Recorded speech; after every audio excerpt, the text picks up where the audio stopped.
దేవుడు తానున్న మందస్సం అందులో ఉండడు.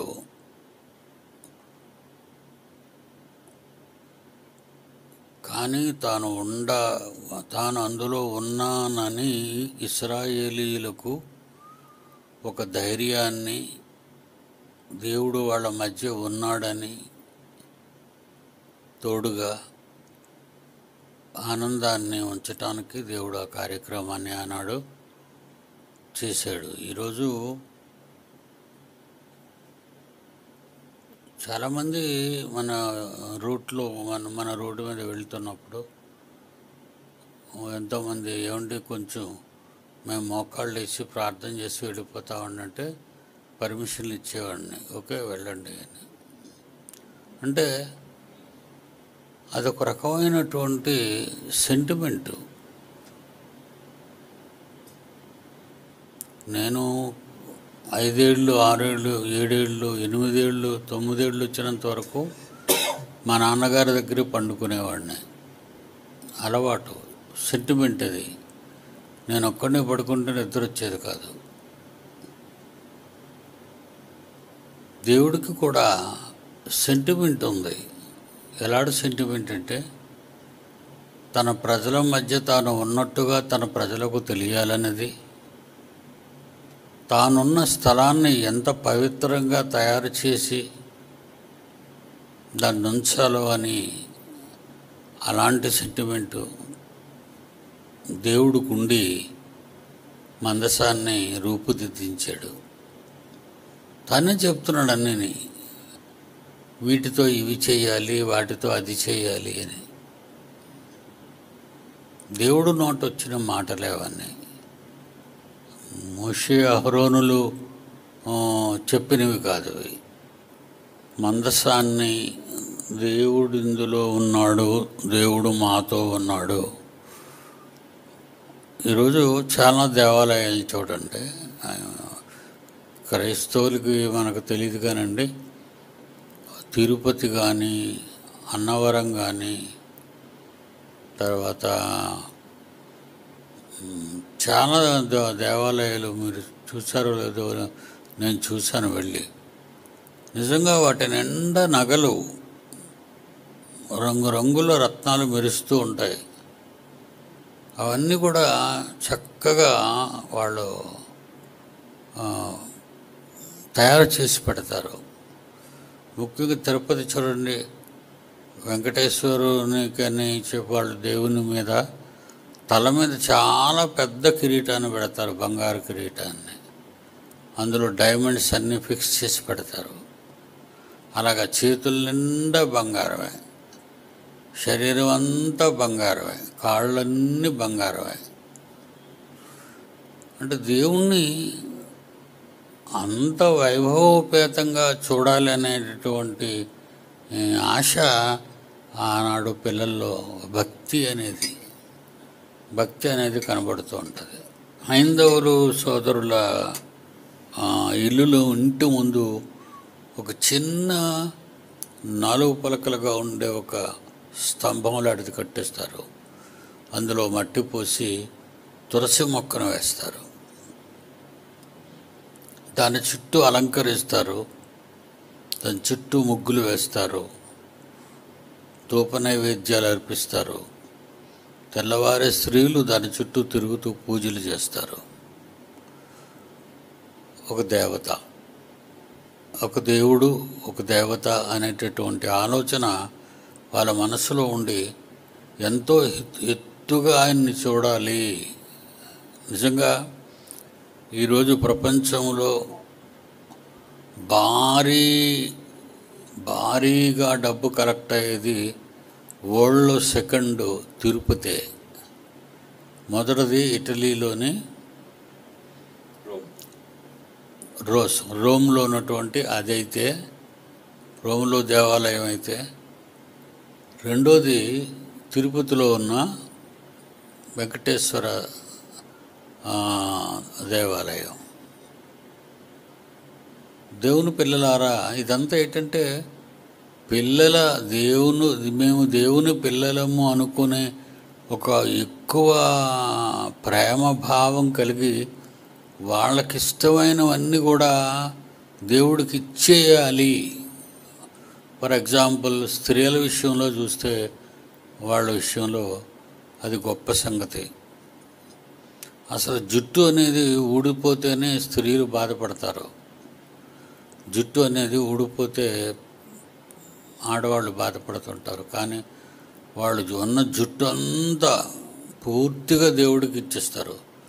తల నీలాలు అని పేరు పెట్టేసి తల మీద ఉన్న వెంట్రుకలన్నీ పాపం వాళ్ళు ఎంత అందంగా ఉన్నా అవన్నీ తీసి ఇచ్చేస్తారు దేవుడి దగ్గరే.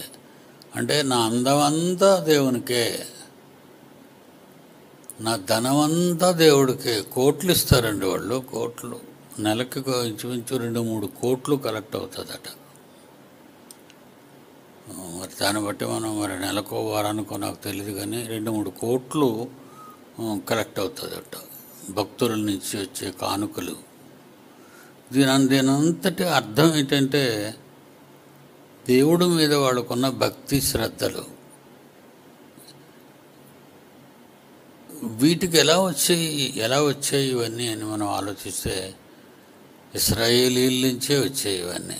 ఇవి బైబిల్లో వ్రాయబడినటువంటి ఈ పూజ భావాలు,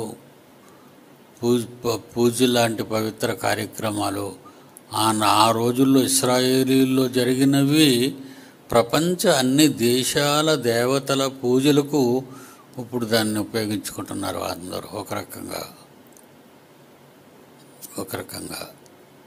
కనుక ఇవన్నీ కూడా దేవుని మీద వాళ్ళకి ఎంత భక్తి భావన ఉందో, వాళ్ళకి ఎంత ప్రేమ ఉందో ఆ రకంగా వాళ్ళు రుజువు చేసుకుంటూ ఉంటారని చెప్తారు వాళ్ళు.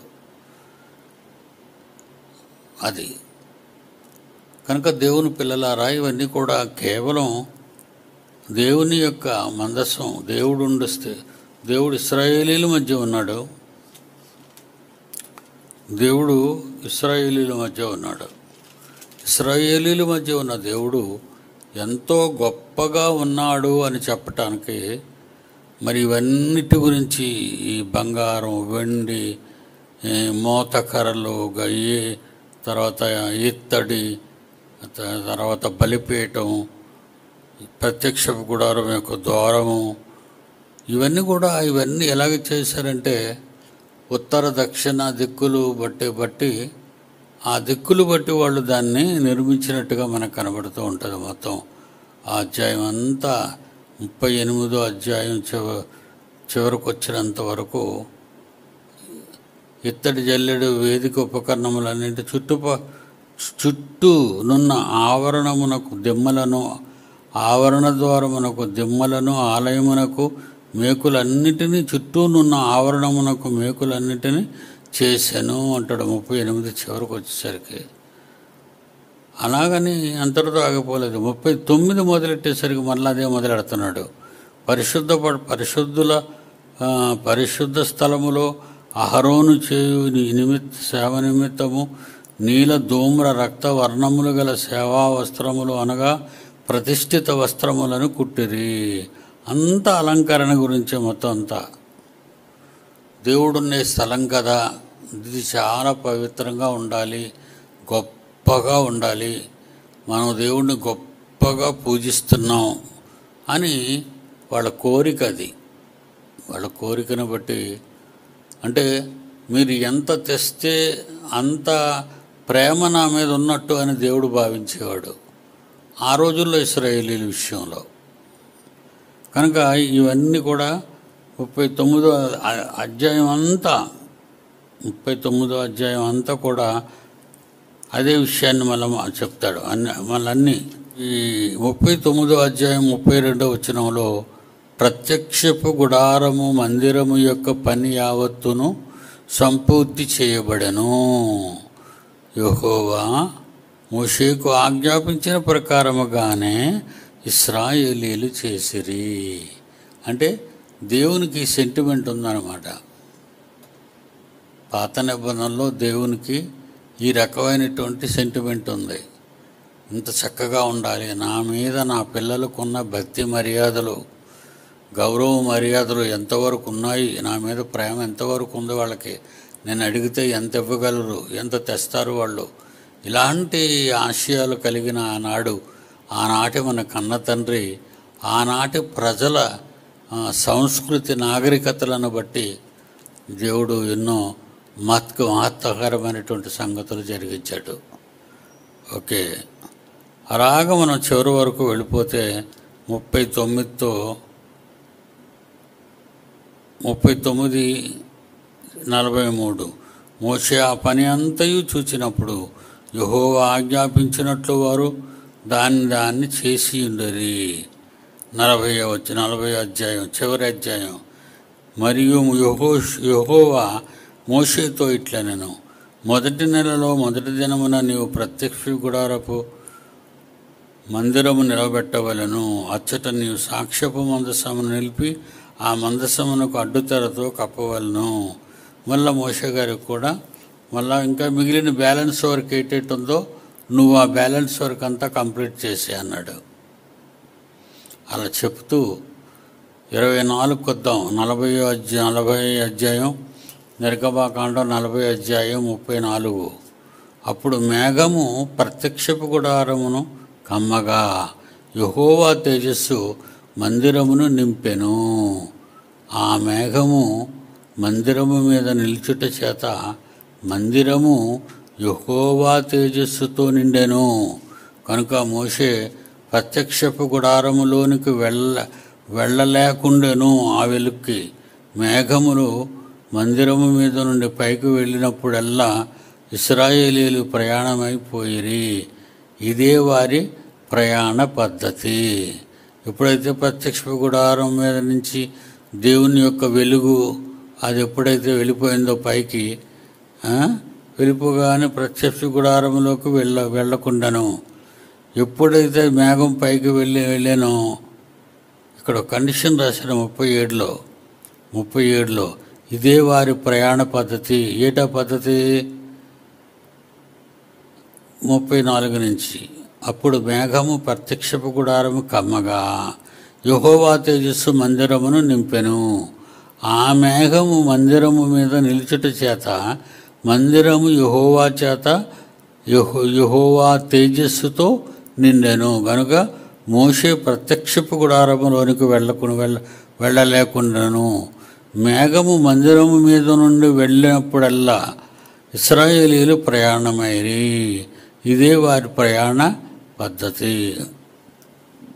ఎప్పుడైతే మేఘం ప్రత్యక్ష గుడారం మీద నుంచి పైకి వెళ్ళిపోయిందో, ఇంక లేవండి మనం నడుద్దాం, పాలస్తీనాకు రావాలి కదా, పాలస్తీనాకు రావాలి కనుక పాలస్తీనాకు నడవడం ప్రారంభించేవాళ్ళు వాళ్ళు. 36 మేఘం మందిరం మీద నుండి పైకి వెళ్ళినప్పటిలా ఇశ్రాయేలీలు ప్రయాణమైపోయిరి. ఇది వారి ప్రయాణ పద్ధతి. ఆ మేఘము పైకి వెళ్ళని ఎడల అది వెళ్ళు దినం వరకు వారు ప్రయాణం చేయకుండ్రి. ఇశ్రాయేలీలందరి కన్నుల ఎదుట పగటి వేళ యెహోవా మేఘము మందిరము మీద ఉండెను, రాత్రి వేళ అగ్ని దాని మీద ఉండెను. వారి సమస్త ప్రయాణములలో ఇలాగుననే జరిగెను. పగలంతా మేఘస్తంభంలో ఉండేవాడు, రాత్రి అగ్నిస్తంభంలో ఆ మందసం మీద ఉండేవాడు. అంటే దేవుడు దిగి వాళ్ళకు, దేవుడు అంటే దేవదూత దిగి వాళ్ళకి కొండంత అండగా ఉండేదని మనకు అర్థమవుతుంది ఇక్కడ వచ్చిన చదువుతుంటే. దేవునికి ఇలాంటి అట్మాస్ఫియర్ ఉంటుందా అంటే ఉంటుంది. మరి ఇప్పుడు మన ఇల్లులు అలంకరించుకునేటప్పుడు చూడండి, మీకు తెలుసో తెలీదో కానీ ఇది ప్రార్థన గది అని కొంతమందికి చేసుకుంటారు. ఇది ప్రార్థన గది. హిందువులైతే ఇది దేవుడి గది అని, ఇది పూజ గది అని చెప్పుకుంటారు వాళ్ళు. అంటే దేవుడిని వాళ్ళ ఇళ్ళల్లో పెట్టుకోవాలి అని. కానీ ఈరోజు పూజ గది ఏది? ఈరోజు పూజ గదేది మనము. అయినా మనము ఈరోజు పూజ గది ఎవరు?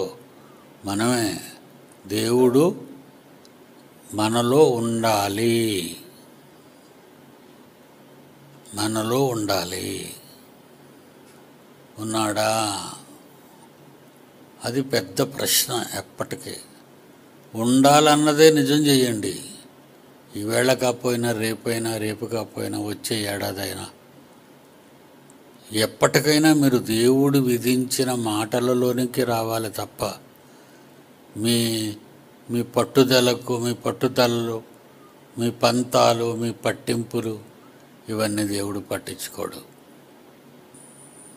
ఇవి దేవుడు పట్టించుకోడు, కోప్పడతాడు కూడా. దేవుడు నియమించిన విధులన్నీ మనం తప్పనిసరిగా తప్పకుండా చేయాలి. అర్థమైంది కదా? దేవుని పిల్లలారా, దేవుని కార్యక్రమాలు చేసేటప్పుడు మనం అంతా కూడా దేవుని మనసెరిగి చేయాలి తప్ప ఇలా బాధపడలేక చేయడం అనేది కూడా, ఆ పనికి మీరు రావడం కూడా దండగా అనిపిస్తుంది. కనుక మనము దేవుని పనిలో ఉండాలి. దాని పేరు పూజ అంటారు. దాన్ని ఏమంటారు? దేవుని పనిలో ఉండడం, దేవుణ్ణి పూజించటం అని అర్థం. దేవుని పనిలో ఉండటం, దేవుణ్ణి పూజించటం. ఎందరో పిల్లలు, తల్లులు పాపం నిజంగా వాళ్ళ భక్తి భావన అనేది గొప్పది. అందులో నేను ఎక్కువగా కొనియాడేది, ఎవరు ఏమనుకున్నా, ఎవరు ఏ విధంగా అనుకున్నా, కొందరిలో ఈ భక్తి భావన అనేది ఉంది. కొందరిలో మాత్రమే. అది కూడా ఆడవాళ్ళలో ఎక్కువ ఉంది. పురుషులు పట్టించుకోకపోయినా స్త్రీలు మాత్రం ఎంతో చక్కగా దేవుని పని కొరకు సిద్ధపడతారు, వస్తారు, వింటారు, కష్టపడతారు, చేస్తారు. నిజంగా వాళ్ళు ఎంత కష్టపడగలిగారు అంటే, అలాంటి ఎండకు భయపడి నేను తట్టుకోలేని పరిస్థితుల్లో నా పిల్లలు ఎండంతా పని చేశారు అంటే అది వాళ్ళదే పూజా కార్యక్రమం. ఎంత బాగా చేశారు పూజా కార్యక్రమం. అందుకే మీ కష్టం ఆనాడు యెరూషలేము దేవాలయాన్ని కట్టించడానికి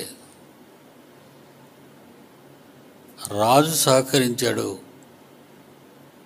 ఎజ్రా నెహెమ్యాలు సహకరించారు, యూదా గోత్రికులైన వాళ్ళందరూ సహకరించారు. తమ పెట్టుబడులు పెట్టి, రాజు ఇచ్చినవి కాక తమకున్న దగ్గర ఉన్న వాటిని కూడా పెట్టి, శత్రువులు ఇది కట్టకూడదు అని కుట్ర పన్నిన ఆ రోజుల్లో వాళ్ళు నిలవబడి రాత్రులు కత్తి పక్కన పెట్టుకొని, మరి దీపం పట్టుకొని దేవుని మందిర నిర్మాణ కార్యక్రమాన్ని వాళ్ళు చేశారు. అది పూజ అంటారు దాన్ని, పూజ. కానీ క్రైస్తవులు పూజా విధానం ఎలాగంటే, మనము దేవునికి అర్పణ చేసుకోవడమే పూజ. అర్పణ, ఒక పువ్వు అర్పణ చేసేసి అక్కడ పెడతారు, ఒక కాయ అక్కడ అర్పణ చేసి పెడతారు, ఒక అరటిపండు అర్పణ చేసి అక్కడ పెడతారు. అర్పణ. తమ తల వెంట్రుకలు అర్పణ చేసి పెడతారు. తమ నిలువు దోపిడీ అనేటటువంటి ఒక ప్రాసెస్ ఉంది వాళ్ళలో. వాళ్ళు నడినెత్తి నుండి అరికాళ్ళ వరకు వాళ్ళు ధరించుకున్న వెండి, బంగార వస్తువులన్నీ నిలువు దోపిడీ దేవునికి ఇస్తారు. అవన్నీ తీసుకొచ్చి దేవుడికి ఇచ్చేస్తారు. నిలువు దోపిడీ దేవుని ఎడల భక్తి.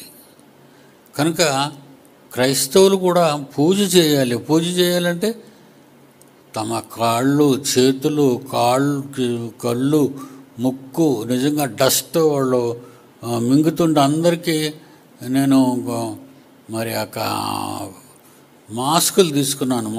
2 కట్టలు మాస్కులు పట్టుకుంటాను. అవి కట్టుకోనంటే మనలో ఎక్కువసేపు పెట్టుకోరు అది. కానీ ఆ డస్ట్ లోపలికి వెళ్ళిందంటే ఊపిరితిత్తులకు చాలా ప్రమాదం. కానీ ఎవరో నా మాట వినలేదు. ఎక్కువ మంది పెట్టుకోవడం నేను చూడలేదు, ఎవరో ఒకరో ఇద్దరో. అది మంచి పద్ధతి కూడా కాదు. ఆ డస్ట్ పీల్చకూడదు మీరు. ఊపిరితిత్తులు బ్లాక్ అయిపోతాయి, పాడైపోతాయి. ఆ డస్ట్ లోపలికి వెళ్ళకూడదు. కనుక అర్పణ చేయండి. అలాగని మీరు ఆరోగ్యంగా ఉండండి. అర్పణ చేయండి, మీ పనులు పూర్తి చేసుకోండి. అర్పణ చేయండి, మీ బిడ్డల జాగ్రత్త చూసుకోండి. నిత్యార్పణ అనేది దేవునికి మనం ఎప్పుడు చేయవలసింది. నిత్యార్పణ. కనుక ఈ పద్ధతి అనేది ఎంతో ఆరోగ్యకరమైన పద్ధతి. మనం కూడా ఈ రోజుల్లో మన సంఘం తప్ప అని నేను ఎక్కువగా అనుకుంటాను, మన సంఘం తప్ప వేరే వాళ్ళు ఎవరు కూడా ఎంత ఎక్కువగా దేవుని పని చేసేవాళ్ళు ఉండరు అని నా నమ్మకం. ఎందుకంటే నేను చిన్ననాడు చాలా సంఘాలు తిరిగాను, కానీ వాళ్ళు ఎవరూ కూడా దేవుని కోసం ఇన్ని త్యాగాలు చెయ్యాలి అనేటటువంటిది లేదు. ఇక్కడ కలవరి బాప్టిస్ట్ చర్చ్ అని ఒకటి ఉండేది. అది ఆ రోజుల్లో ఫస్ట్ మేయర్ ఇన్ విశాఖపట్నం, మంచిపోయానికి ఆయనది ఉండేది. ఆయన మేయర్గా ఉండేవాడు. అవ్వకముందు రాజకీయ నాయకులుగా జనసంఘ పార్టీ వాడు. జనసంఘ్ అంటే మరి ఇప్పుడున్నటువంటి జనతా పార్టీకి సంబంధించినటువంటి వాళ్ళు. ఆ జనసంఘ పార్టీకి చెందిన వాడు. ఒక దీపం, దాని మీద ఒక ఒత్తు వెలుగుతుండేది. అది జనసంఘ పార్టీ గుర్తు, కాషాయం. ఆయన బ్రతిమలాడుకొని చిన్న స్థలం తీసుకున్నారు. అక్కడ వివేకానంద బొమ్మ ఉండేది. ఆ బొమ్మ పక్కన ఆయన స్కూల్ పక్కనే అది చిన్ని షెడ్ వేసుకున్నారు. కలవరి బాప్టిస్ట్ చర్చి చరిత్ర ఏంటంటే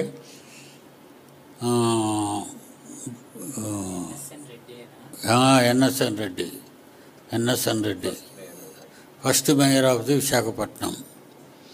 ఎన్ఎస్ఎన్ రెడ్డి ఇతను ఆయన దగ్గర తీసుకున్నారు ఈ ల్యాండ్. అంతకుముందు వీళ్ళు ఆంధ్ర బాప్టిస్ట్ చర్చ్ అని ఒక బోర్డు తెచ్చి ప్రతి ఆదివారం పెట్టుకునేవారు. అది స్కూల్ బిల్డింగ్. అదంత బిల్డింగ్ చిన్నది, మన చల్లరంత కూడా ఉండదు, అందులో సగం ఉంటుంది.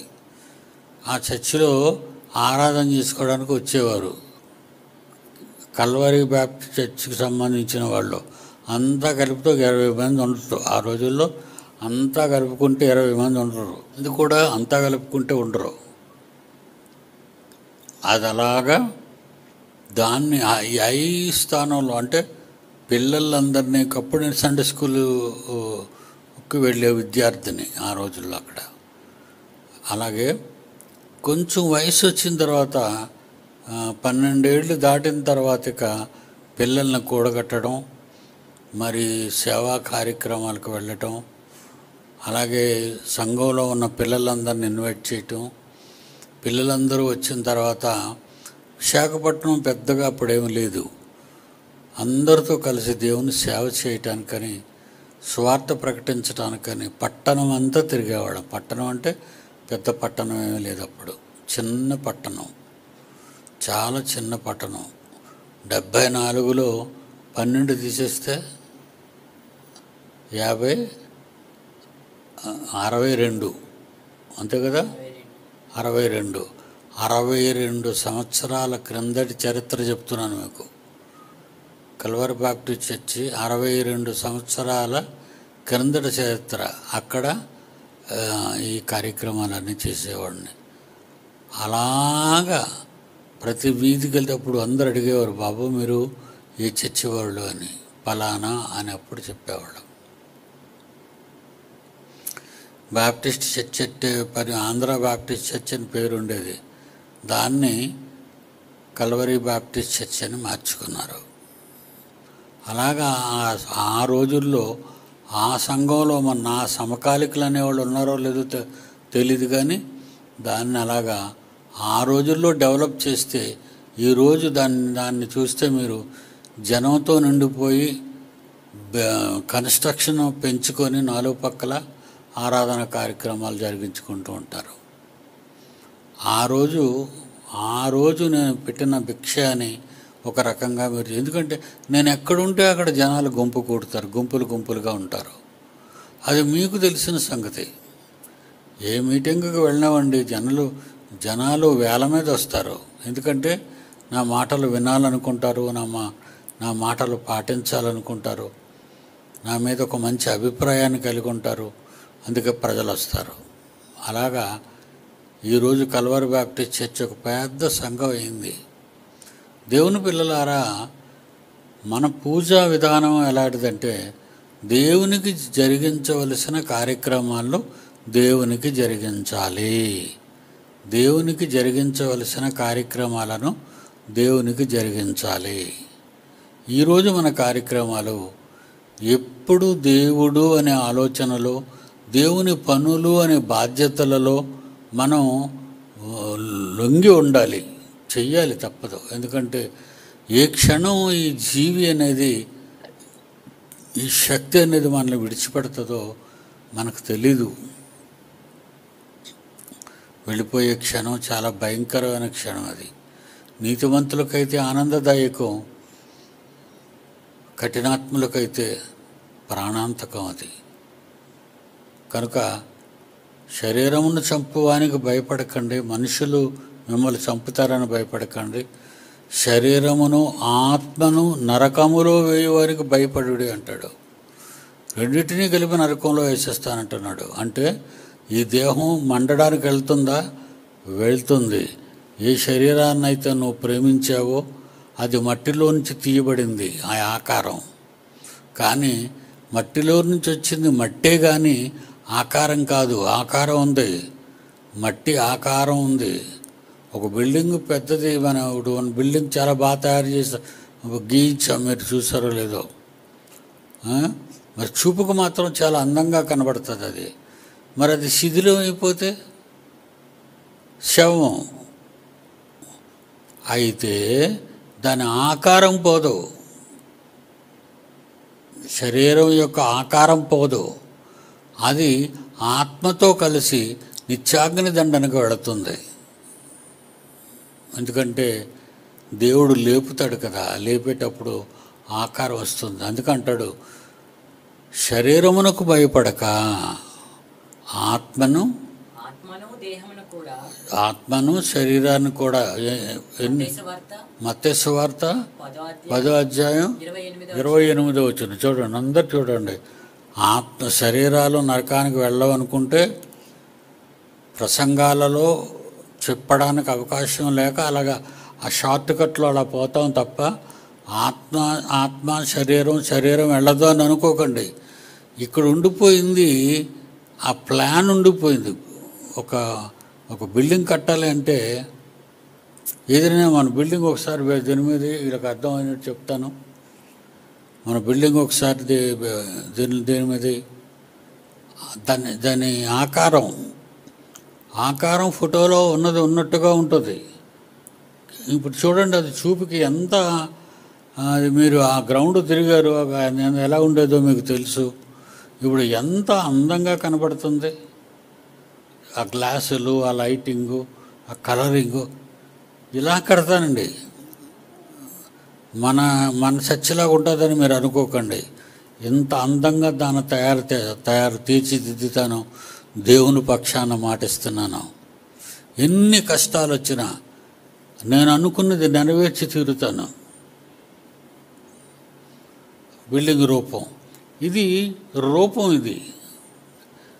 ఈ రూపం ఇక్కడ భూమి మీద ఈ రూపం ఉంటుంది, పోతుంది. అలాగే ఇప్పుడు మీ శరీరాలు ఉన్నాయి, అవి మీ రూపాలు. అవి ఈ రూపాలు పోయినా ఈ రూపానికి వాడిన మెటీరియల్ ఉందే, మాంసము, ఎముకలు, నరములు. అర్థమైందా? లోపల దానికి ఎన్ని ఐరన్ వాడుతున్నాం, సిమెంట్ వాడుతున్నాం, తర్వాత స్టీల్ వాడుతున్నాం, తర్వాత ఎన్నో ఐటమ్స్ వాడుతున్నాం మనం దానికి. కానీ ఇదేంటి రూపం, దాని రూపం అంత అందంగా ఉంటుంది. అయితే శిథిలం అయిపోవచ్చు, పడిపోతుంది. ఇది పడిపోవచ్చు కొంతకాలం తర్వాత. ఎవరు బాధ్యత చూడకపోతే, ఎవరు పట్టించుకోకపోతే అది కూలిపోతుంది, పోతుంది. ఏదో పడిపోయిన రాజకోటల్లాగా మొక్కలు గిక్కలు లేచిపోయి అసహ్యంగా తయారవుతుంది. అలాగే శరీరం కూడా ఇక్కడ పాడైపోద్ది. కానీ నీ ఆకారం, నీ డిజైన్ అది చాలా మంచిది. నీ డిజైన్ నువ్వు అద్దంలో చూసుకునే నీ డిజైన్, అదే నీ రూపం. ఈ డిజైను ఎప్పటికీ పోదు, నరకానికి పోద్ది. చదువు నాయనా. మరియు ఆత్మను చంపనేరక చంపువారికి, దేహమునే శరీరాన్ని చంపేవారికి భయపడకండి. కానీ ఆత్మను మీ శరీరాన్ని కూడా నరకములో నశింపజేయగలవానికి